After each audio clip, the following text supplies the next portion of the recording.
Hello everyone.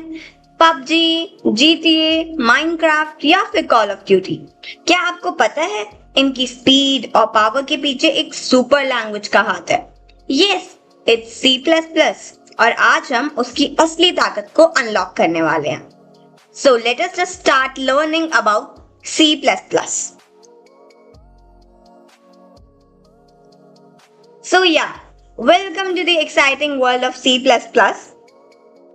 In this presentation or in this session, we will be exploring the key concept and the foundational skills of C++. C++ is basically like a bridge between the low level and the high level programming language. So, it somewhat lies between the low level and high level language. So, here it is. And by the end of this session, you will know how C++ can be used in games, operating system, real world applications. मतलब आपको performance भी मिलेगा और साथ में readability भी मिलेगी. So it's going to be interesting. So C++ पढ़ने से पहले हमें ये पता होना चाहिए कि C++ आखिर है क्या. Introduction होना चाहिए to C++. So let us know what actually is C++. C++ is basically a high level programming language जो combine करती है किस चीज को, object oriented and procedural programming, यानी कि OOPS को. ठीक है, इसका यूज हम बेसिकली करते हैं एप्लीकेशंस डेवलप करने के लिए, क्योंकि ये बहुत ज्यादा वर्सेटाइल है और इसकी परफॉर्मेंस की कैपेबिलिटी भी बहुत ज्यादा अच्छी है. ठीक है, और सोचा जा सकता है कि जो C++ है बेसिकली वो एक एडवांस वर्जन है, या फिर हम बोलें कि upgraded, it's an upgraded version of C language. और इसको हम इसकी वर्सैटिलिटी और परफॉर्मेंस की वजह से तो यूज करते ही हैं, प्लस इसको हम इसकी इसलिए भी यूज करते हैं because it is fast and it is powerful and flexible. So these are the main thing कि हम C++ को क्यों यूज करते हैं. These are the main thing. Okay, मैंने गलती से F यहाँ लिख दिया. It's end. Okay, so moving to the next slide, let us just know what is the history and evolution of C++. आखिरकार C++ आया कैसे, क्यों आया, क्या सिस्टम था, ये सारी चीजें. तो C++ जो है वो डेवलप किया था यान स्ट्राउस्ट्रप ने. किसने किया था? यान स्ट्राउस्ट्रप ने किया था. और यान स्ट्राउस्ट्रप में C++ को डेवलप किया था 1980s में with an extension of C. तो इसने C की एक्सटेंशन को ही यूज किया था. एंड अब काफी टाइम हो चुका है जब ये C++ इवॉल्व हो गई है, आ गई है. ठीक है, तो काफी सारी चीजें जो हैं वो चेंज हुई है, न्यू वर्जन आए हैं और हर वर्जन के अंदर एक न्यू फीचर है. ठीक है, this new feature always enhances what, program capabilities. ठीक है, जो प्रोग्रामिंग कैपेबिलिटीज है उसको वो और ज्यादा अच्छा कर देता है. ठीक है, अब ये प्रोग्रामिंग कैपेबिलिटी वो किस तरीके से इंक्रीज करता है अगर मैं बात करूं तो जैसे कि हमारे कुछ न्यू फीचर्स like STL के अलावा we have some templates and exceptional handling. इसके बारे में आपने दूसरी लैंग्वेजेस में भी पढ़ा होगा, exceptional handling, and इसके बारे में हम और डिटेल में डिस्कस करेंगे थोड़ी देर में. ठीक है, सो ये चीजें जो हैं, ये न्यू फीचर्स जो हैं, यही क्या करते हैं, कैपेबल बनाते हैं एक प्रोग्राम को रन करने के लिए. ठीक है, इसके अलावा मैं एग्जाम्पल में अगर आपको बताऊं कि हम C++ यूज कहाँ कर सकते हैं, तो C++ को हम जैसे कि मैंने पहले बताया था गेम्स बनाने में. ठीक है, लाइक योर पबजी. ठीक है, पबजी के बारे में तो सबको पता होगा. सो ये and unreal engine, if you have heard of it. ये दोनों ही हमारे C++ लैंग्वेज से बना हुआ है, ठीक है। और इसमें जैसे अपडेट्स हमारे एंड्रॉइड के अंदर या फिर हमारी जो पीसी होते हैं उनके अंदर अपडेट्स आते रहते हैं, उसी तरीके से हमारी जो लैंग्वेजेस हैं उनमें भी अपडेट्स आते रहते हैं, इवॉल्व करती हैं हमारी लैंग्वेजेस, ठीक है। सो इन दैट वे ये इवॉल्व करके और ज्यादा कंपैटिबल बन पाती हैं। Moving to the importance in software development, हमने पढ़ा कि गेम बनाने के काम आती है, बट हाउ, व्हाई, ठीक है, ऐसा क्यों होता है कि ये गेमिंग बनाने में, मतलब गेम्स बनाने में काम आती है। सो C++ जो होता है वो बहुत ज्यादा इंपॉर्टेंट रोल प्ले करता है सॉफ्टवेयर डेवलपमेंट में। पर्टिकुलरली अगर हम बात करें सिस्टम प्रोग्रामिंग की या गेमिंग की या फिर कोई भी रिसोर्स कंस्ट्रेंट एप्लीकेशन बनाने की। ऐसा क्यों हो पाते, क्यों पॉसिबल है? This is only possible because of its performance and the low level manipulation features. अब देखो, ये तो चलो मैंने आपको बताया कि performance and low level manipulation features, ठीक है। या फिर मैं मैनिपुलेशन फीचर की जगह अगर मैं बोलूं कि because of its control over memory, क्योंकि इसका ना मेमोरी के ऊपर बहुत अच्छा कंट्रोल है, ठीक है। So that's what make it important when we are developing any software. Alright, so now थोड़ा बहुत हम बेसिक पढ़ लेते हैं C++ के बारे में कि C++ का एक्चुअल स्ट्रक्चर क्या होता है, सिंटेक्स क्या होता है। C++ हमें लिखना तो आना चाहिए, मतलब अभी आप प्रोग्राम तो चलाना आना चाहिए ना आपको, तो प्रोग्राम चलाने के लिए सबसे पहले आपको क्या पता होना चाहिए, उसका सिंटेक्स और स्ट्रक्चर, ठीक है। तो C++ एक स्ट्रेट फॉरवर्ड सिंटेक्स है उसका, ठीक है, जिसमें स्टेटमेंट्स होते हैं आपके, फंक्शंस होते हैं आपके और कमेंट्स होते हैं, ठीक है। यही सारी चीजें आपकी दूसरी लैंग्वेजेस में होती है, तो इतना कुछ डिफरेंट नहीं है। और अगर आपको स्ट्रक्चर आगे एक बार में समझ, ठीक है, तो आप कोड बहुत आसानी से लिख सकते हो। अब मैं ना एक नॉर्मली आपको बताती हूँ कि सबसे पहले हमारा जो सिंटेक्स होता है ना उसमें होती है हेडर फाइल। क्या होती है? एक हेडर फाइल होती है हमारी, ठीक है। अब हेडर फाइल के अंदर क्या होता है हमारा? हेडर फाइल के अंदर हमारा होता है हैश इंक्लूड IO स्ट्रीम, ठीक है, इनपुट आउटपुट स्ट्रीम, ठीक है। अब जैसे हमारा सिंपल हमारी जो सी लैंग्वेज थी, जब आपने पढ़ी होगी अगर सी लैंग्वेज, तो उसमें हमने करा था कि हेडर फाइल जो होती है उसमें होता है हैशटैग इंक्लूड stdio, ठीक है, स्टैंडर्ड इनपुट आउटपुट, ठीक है, वो यूज होता है। तो सेम उसकी जगह हम लोग इन C++ यूज करते हैं हैश इंक्लूड IO स्ट्रीम का। इसके बाद हमारी जो चीज आती है वो आती है मेन फंक्शन, ठीक है। इसके अंदर हम ऐड ऑन करेंगे हमारा जो भी मेन फंक्शन होता है। जैसे कि हम यहाँ पे क्या ऐड करेंगे? Int main. जो मेन हमारा डिफॉल्ट जो हमारा डेटा टाइप होता है वो होता है इंट, ठीक है, तो इसलिए हम यहाँ पे इंट मेन लिखते हैं। ऑलराइट, देन इंट मेन का हम ब्रैकेट ओपन करते हैं and then we just add on our statements over here.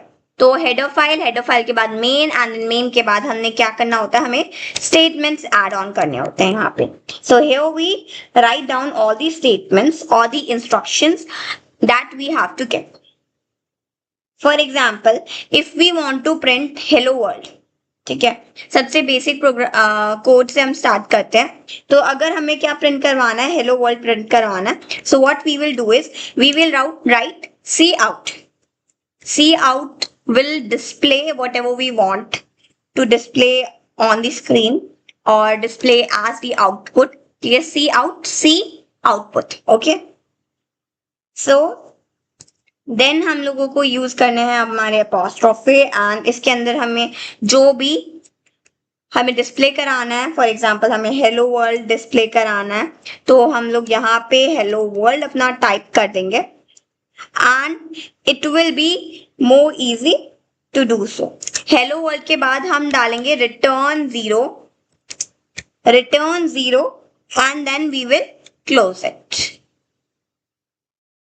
So this is how we can just write a normal syntax for printing hello world in C++.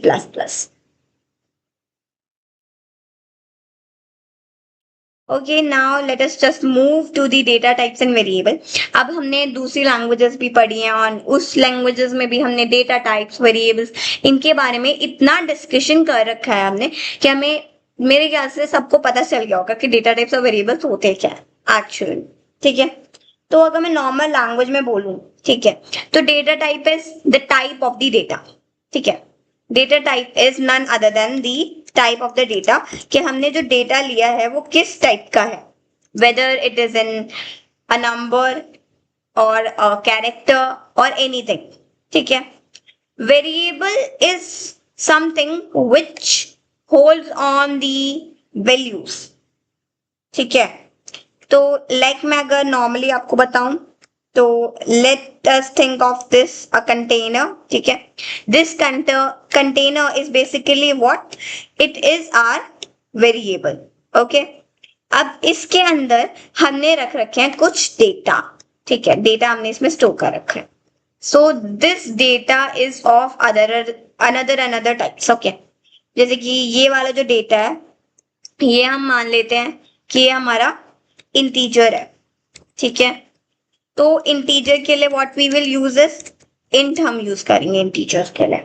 ठीक है, या फिर अगर मैं बोलूं कि हमारे पास दूसरा डेटा जो है, ठीक है, सपोज दिस डेटा ये भी नंबर ही है लेकिन ये नंबर हमारा कैसा है, डेसिमल में है, तो इसके लिए हम क्या यूज करेंगे, इसके लिए हम यूज करेंगे फ्लोट का. ठीक है, फ्लोट विल बी यूज्ड. अब अगर हमारे पास कोई कैरेक्टर है, सपोज ये वाला जो थर्ड वाला है ये हमारे पास एक कैरेक्टर है. ठीक है, तो इसके लिए हम यूज करेंगे कैर कीवर्ड का, CHAR कैर कीवर्ड का सिंगल कैरेक्टर के लिए हम यूज करते हैं. ओके, इसके अलावा हमारे पास और भी बहुत सारे हमारे डेटा टाइप्स होते हैं, जैसे कि बुल हम यूज करते हैं फॉर बुलियन, लाइक ट्रू और फॉल्स के लिए हम यूज करते हैं. ठीक है, सो जो मेन थे वो मैंने आपको बता दिए. और अगर हमें अब इसको डिस्प्ले करना है हमारे कोड के अंदर, ये हम कहाँ यूज करेंगे, हमारे मेन फंक्शन के अंदर ही यूज करेंगे. ठीक है, मेन फंक्शन के अंदर ही हम इनको लिखेंगे. और साथ ही साथ एक एग्जाम्पल के फॉर्म में अगर मैं समझाऊं आपको, तो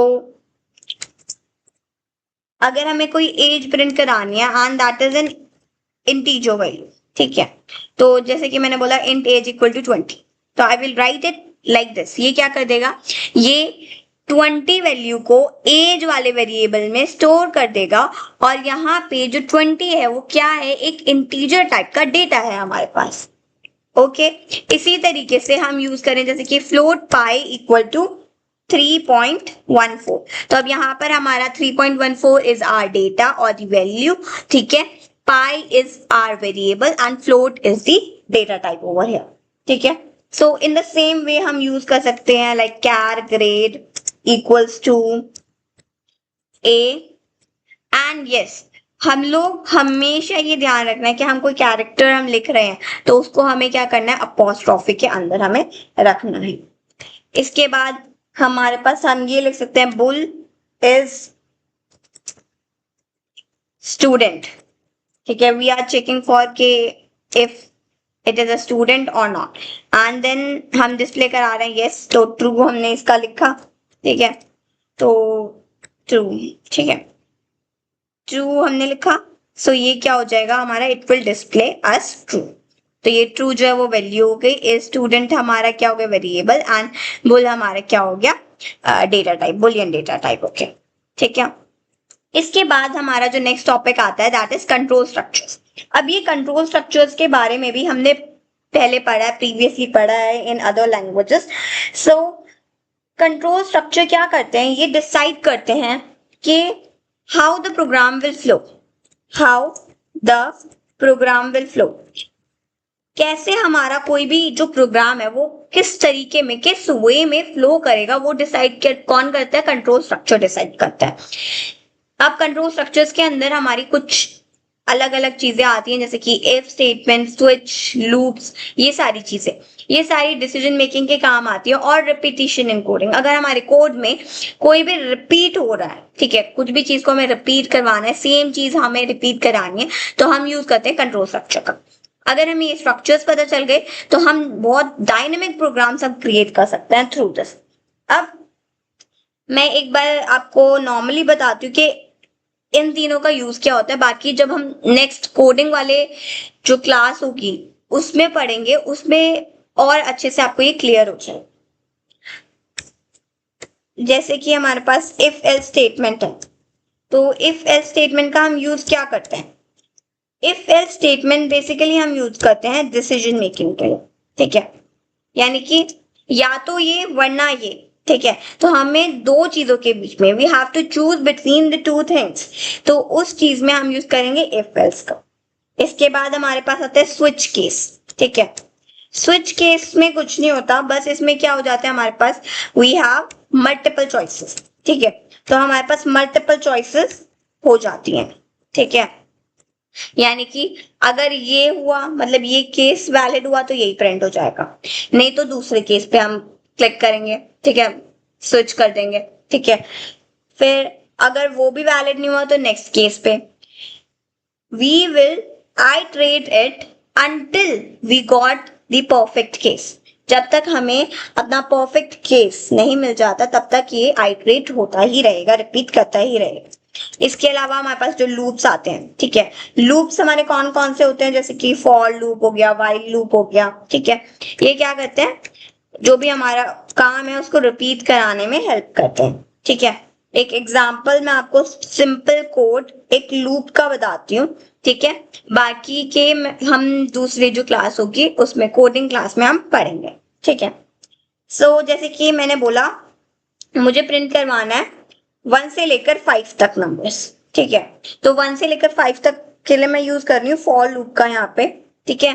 फॉर के बाद what I will do is I will write down a condition, यानी कि इंटीजर मेरा मैंने लिया कि इंटीजर जो होगा वो स्टार्ट होगा 1 से, मैंने बोल दिया integer I will begin from the 1, ठीक है, and then I will end at 5, ठीक है, less than equal to 5, I should be less than equal to 5। और ये तब तक, और जब तक ये लेस देन इक्वल टू 5 नहीं हो जाती तब तक जो हमारा आई है, जो हमारा नंबर है, वो क्या करता रहेगा, इट विल इंक्रीज, ठीक है, तो ये अपने आप ऑटोमेटिकली इंक्रीज होता रहेगा।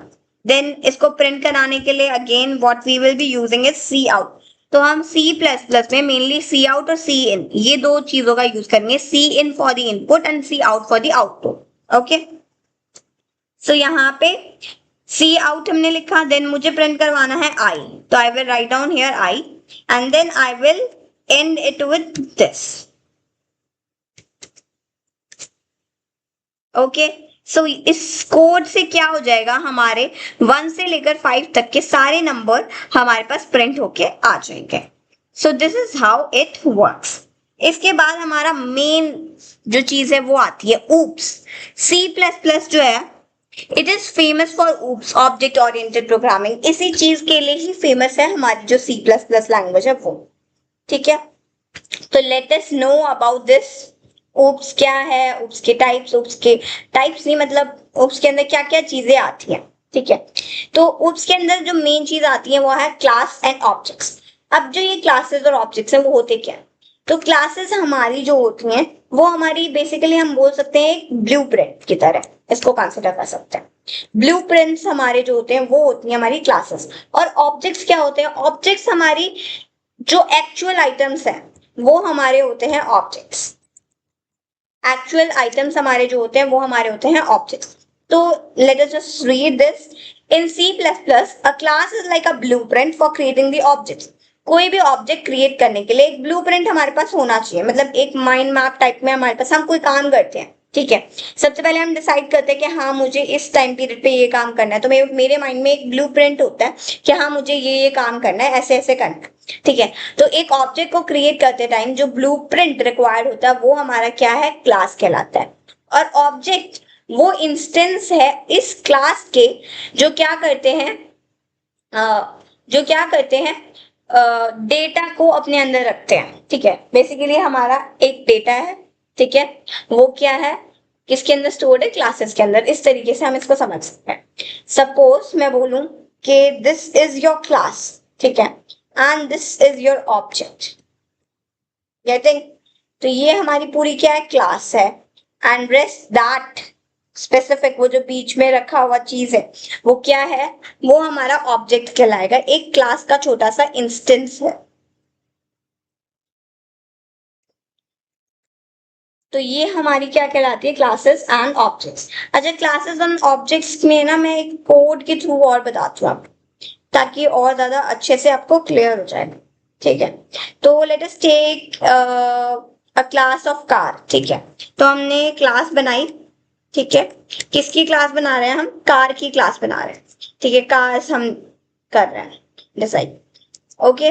तो इसके बाद हम पब्लिकली सेलेक्ट करेंगे, तो हमने यहाँ लिख दिया पब्लिक मेंशन, हमने कर दिया, ठीक है। उसके बाद मैं यहाँ पे लिख रही हूँ स्ट्रिंग ब्रांड, ठीक है,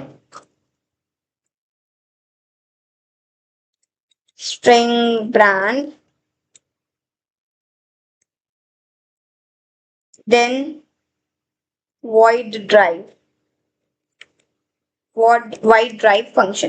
तो यहाँ मैंने एक फंक्शन का, क्लास के अंदर एक फंक्शन का भी मैंने यूज कर दिया, void drive, ठीक है, ड्राइव नाम से एक फंक्शन है, ठीक है। और फिर मैं इसको बोलूंगी कि आप आउटपुट में क्या डिस्प्ले करो, कि car is driving, car drive हो रही है, ठीक है, ये आप डिस्प्ले करो।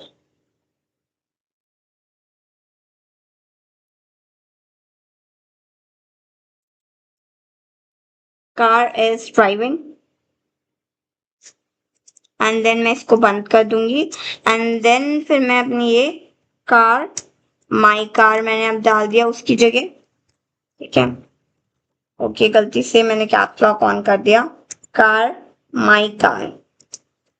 अब एक बार ना जो ये मैंने कोड लिखा है उसको समझते हैं। यहाँ पे हमारी जो कार है, ठीक है, ये जो कार क्लास, ये हमारी क्लास है, ठीक है, किसी भी टाइप की कार हो सकती है। बट यहाँ मैंने क्या मेंशन किया, my car. I have specified it कि मेरी car, my car, not your car, it's my car, ठीक है। तो यहाँ हमने यूज किया, ये जो कार ऊपर लिखा हुआ है, that is considered to be a class, and here my car will be considered as what, an object. Now moving to some other terms जो कि बहुत ज़्यादा important है while you are learning the C++। तो ये कुछ principles हैं, rules, principal, आप कुछ भी उनको समझ सकते हैं, ये वो है, ठीक है। अब इनमें हम लोग पढ़ेंगे about encapsulation, inheritance, polymorphism, abstraction, ठीक है।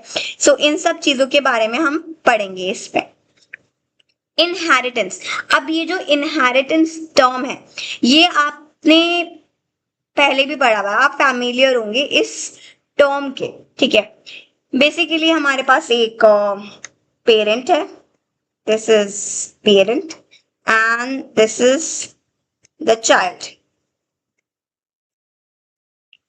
So this child will inherit some characteristic or properties from his or her parents. So this is what inheritance is called. In similar way, inheritance allows the class to inherit properties from another, promoting code reuse। तो inheritance क्या करता है, जैसे हमने एक class बनाई है, ठीक है, और एक हमने यहाँ दूसरी क्लास बनाई है। अभी जो दूसरी क्लास है वो क्या करेगी, इट विल टेक और inherit the properties from this first class, and इससे क्या होगा कि हमें सेम चीज को दोबारा दोबारा नहीं लिखना पड़ेगा। अगर हमें कुछ चीज सेम दोबारा करवानी है तो हम जस्ट कॉल कर सकते हैं and then it will be displayed. So ये क्या हो जाएगी, एक इजी चीज हो जाएगी हमारे लिए, ठीक है। सो ये मैंने गलती से कर दिया, ओके, सॉरी, अब नहीं हो रहा, ओके। सो ये होती है हमारी क्या, इनहेरिटेंस। इसके बाद हमारे पास क्या आता है, पॉलीमॉर्फिज्म। पॉलीमॉर्फिज्म क्या करता है, पॉलीमॉर्फिज्म को अगर हम शॉर्टली डिफाइन करें तो पॉलीमॉर्फिज्म हमारा वो होता है जिसके फंक्शन सेम हो लेकिन बिहेवियर डिफरेंट हो। क्या चीज, सेम फंक्शन हो लेकिन क्या चीज डिफरेंट हो, बिहेवियर डिफरेंट हो। Same function but different behaviour. Polymorphism enables the methods to do different things based on the objects they operate on, enhancing versatility. तो ये क्या करने देता है कि हम डिफरेंट चीजें हम परफॉर्म कर सके एक सेम फंक्शन पे, यानी कि ऑब्जेक्ट पे। ठीक है, हमारा एक ऑब्जेक्ट है, उसी के ऊपर हम डिफरेंट डिफरेंट चीजें परफॉर्म करवा रहे हैं, तो that is what called as polymorphism. ठीक है, और इससे क्या होगा, वर्सैटिलिटी विल बी एनहेंस्ड और इम्प्रूव्ड और इंक्रीज्ड। इसके बाद हमारे पास नेक्स्ट टर्म आती है, दैट इज इनकैप्सुलेशन। अब इनकैप्सुलेशन क्या होता है, एनकैप्सुलेशन को अगर मैं शॉर्टली डिफाइन करूं तो it is basically a data plus the methods inside the class. Encapsulation क्या करता है, it allows the bundling of data, हम डेटा को बंडल कर पाए और फिर मैथड्स जो कि हम ऑपरेट कर पाए इस डेटा के ऊपर इन अ सिंगल यूनिट। ठीक है, तो हमारे पास एक बंडल है डेटा का। ठीक है, we have a bundle of data. ठीक है, जिसको हमने एक सिंगल यूनिट क्लास का नाम दे दिया। ठीक है, अब इस सिंगल यूनिट यानी कि क्लास, इस क्लास के ऊपर हम क्या करेंगे, डिफरेंट मेथड्स को परफॉर्म करवाएंगे। This is what called encapsulation. इसके बाद हमारे पास क्या आता है, एब्स्ट्रैक्शन। एब्स्ट्रैक्शन को अगर हम नॉर्मली डिस्क्राइब करें तो abstraction is the one which hide details and shows only essential, show only essentials। तो ये क्या करता है, डिटेल्स को तो हाइड कर देता है, सिर्फ जो इंपॉर्टेंट चीज होती है उसी को ही हमें दिखाता है। जैसे कि हम बचपन में जब छोटे थे तो हमारे पेरेंट्स क्या करते थे, हमें सिर्फ वही चीजें दिखाते थे जो हमारे लिए जरूरी होती थी, बाकी की चीजें नहीं दिखाते थे हमें। So this is what called an abstraction. Abstraction क्या करता है, कॉम्प्लेक्स रियलिटी को हाइड कर देता है while exposing just the necessary part। लेकिन जो नेसेसरी, जो जरूरी चीजें हैं उसको वो एक्सपोज करता ही रहता है। ठीक है, इससे क्या होता है, हमारा जो कोड है वो इजियर टू अंडरस्टैंड हो जाता है और इजियर टू मेंटेन हो जाता है। इसके बाद कुछ advance C plus plus concept के बारे में हम पढ़ लेते हैं। तो advance C plus plus concept में हम लोग पढ़ते हैं पॉइंटर्स और रेफरेंसेस, इनके बारे में। पॉइंटर्स बेसिकली क्या होते हैं, पॉइंटर्स हमारे वेरिएबल्स होते हैं जो मेमोरी एड्रेस को स्टोर करते हैं। ठीक है, क्या स्टोर करते हैं, मेमोरी एड्रेस को स्टोर करते हैं। ठीक है, जैसे कि मैं बोलूं कि ये मेरा घर है। ठीक है, अब सबको पता है कि मेरा घर यहाँ दिल्ली में है, सपोज ये दिल्ली में मैं रहती हूँ तो दिल्ली में मेरा घर है। ठीक है, बट एग्जैक्ट एड्रेस किसी को नहीं पता है। ठीक है, तो किसी को एग्जैक्ट एड्रेस तो मेरा पता नहीं है। तो पॉइंटर्स वो वेरिएबल होते हैं जो इन एड्रेसेस को स्टोर करते हैं। ठीक है, जो इन एड्रेसेस को स्टोर करते हैं उनको हम पॉइंटर्स कह देते हैं। ठीक है, जबकि जो रेफरेंसेस होते हैं वो अलाइज होते हैं दूसरे वेरिएबल के। दोनों ही हमें अलाउ करते हैं डायनामिक मेमोरी और डेटा मैनिपुलेशन को एफिशिएंटली यूटिलाइज या हैंडल करने के। ठीक है, अब एक घर का एड्रेस मैंने आपको बताया है कि एक घर का एड्रेस जो होता है उस तरीके से हम इसको कंसिडर करके चलते हैं। तो इसका एक एग्जांपल ले लेते हैं, एग्जांपल के थ्रू इसको समझते हैं। ठीक है, एग्जाम्पल क्या लेते हैं हम, एग्जाम्पल लेते हैं कि हमारे पास एक इंटीजर वैल्यू है एक्स नाम की, वेरिएबल है एक्स नाम का। उस वेरिएबल के अंदर हमने स्टोर कर रखा है 10। ठीक है, अब मैं यूज करूंगी यहाँ पॉइंटर का। ठीक है, int star pointer is equal to and x. अब यहाँ पे एंड का हमने यूज किया। जो पॉइंटर्स होते हैं उन वो एड्रेस शो करने के लिए एक की का यूज करते हैं, जिसको की बोलो या सिंबल बोल दूं मैं, एंड सिंबल का यूज करते हैं क्या चीज को डिस्प्ले करने के लिए, एड्रेस को डिस्प्ले करने के लिए। अब अगर हमें ये डिस्प्ले करवाना है, ठीक है, वैल्यू डिस्प्ले करानी है हमें 10 की, 10 वैल्यू हमने डिस्प्ले करानी है विद यूजिंग दी पॉइंटर। तो हमने यहाँ पे बता दिया कि int स्टार पी नाम का एक वेरिएबल है, वो क्या कर रहा है, वो एड्रेस स्टोर कर रहा है। किस चीज का एड्रेस स्टोर कर रहा है, x का एड्रेस शो कर रहा है। अब मैं यहाँ पे डिस्प्ले कराने के लिए यूज करूंगी सी आउट का, सी आउट स्टार पी, ठीक है। अब ये लिखने से क्या होगा कि मेरा जो 10 है, 10 वैल्यू जो है वो डिस्प्ले हो जाएगी on the screen by writing बस। अब इसको समझने के लिए हम एक और थोड़ा सा इसको इलाबोरेट करती हूँ मैं आपको। सपोज ये हमारा x है, इस x के अंदर मैंने रख रखा है 10, ठीक है। अब late us think of another pointer, another variable जिसका नाम होगा स्टार ऑफ p, ठीक है। तो स्टार ऑफ p जो है वो मैंने क्या बोला कि वो इक्वल है किसके, x के एड्रेस के। अब x का एड्रेस क्या है, 10 है, ठीक है। तो मैंने जब बोला कि स्टार पी प्रिंट करो तो उसने देखा कि ये तो स्टार पी जो है वो x के एड्रेस के बराबर है। अब फिर x का एड्रेस पता चला तो क्या पता चला कि x का एड्रेस तो क्या है, 10 है, ठीक है। तो ये हमारा क्या होता है, पॉइंटर्स होते हैं हमारे।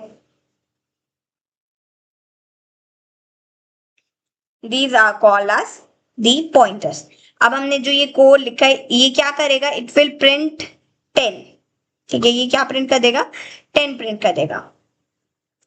कुछ और एडवांस टर्म जैसे कि टेम्पलेट, स्टैंडर्ड टेम्पलेट लाइब्रेरी।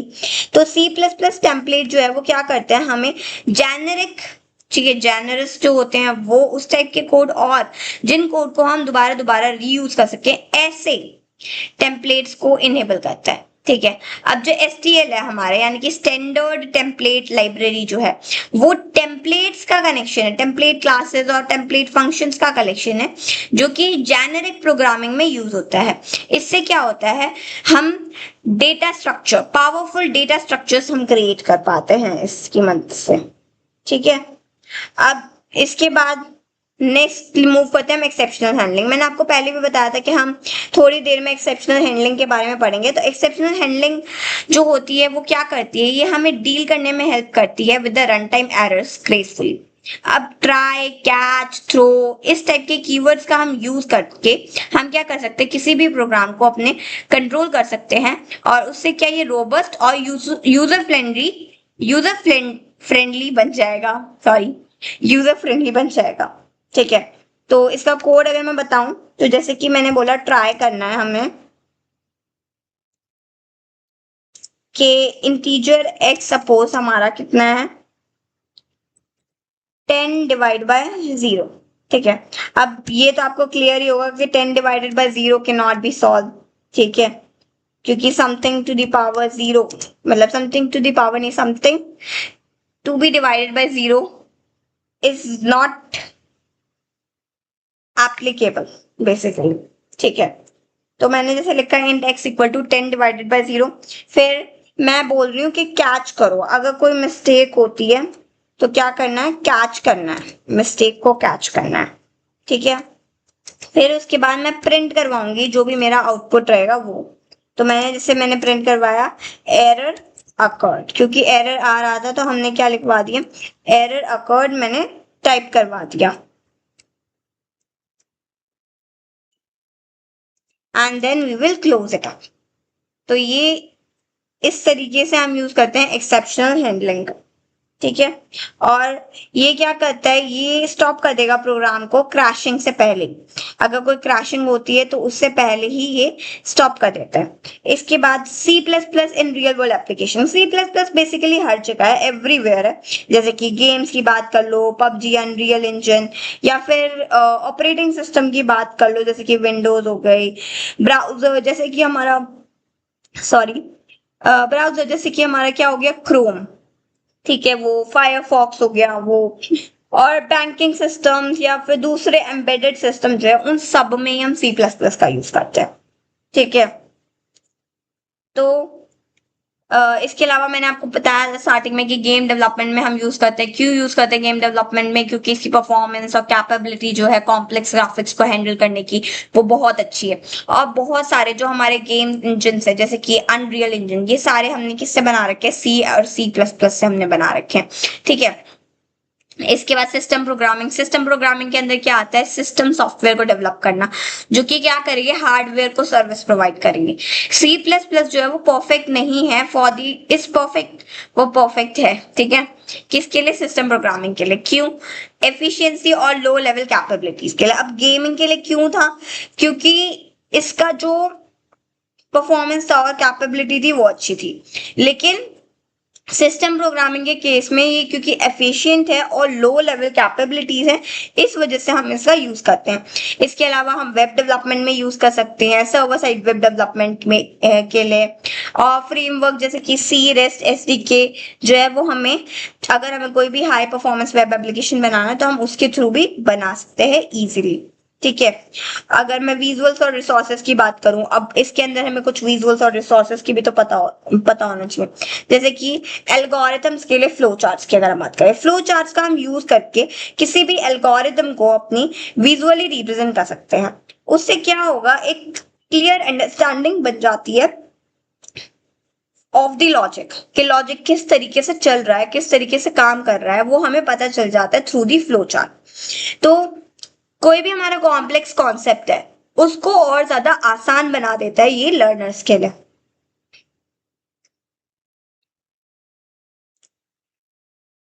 इसके बाद हम लास्टली कंक्लूड करते हैं, बस एंड करते हैं इस सेशन को अपना, ठीक है। So friends, C plus plus basically एक फास्ट, पावरफुल, वर्सेटाइल और फ्लेक्सिबल लैंग्वेज है। ये एक फाउंडेशन है प्रोग्रामिंग का। अगर आप ये मास्टर कर लेते हो तो आपके लिए जो डीएसए हो गया, एआई हो गया या ऑपरेटिंग सिस्टम हो गया, वो आपके लिए बहुत ज्यादा आसान बन जाएगा, ठीक है। तो आई होप आपको इस सेशन में मजा आया होगा और आपने काफी कुछ सीखा होगा। Thank you.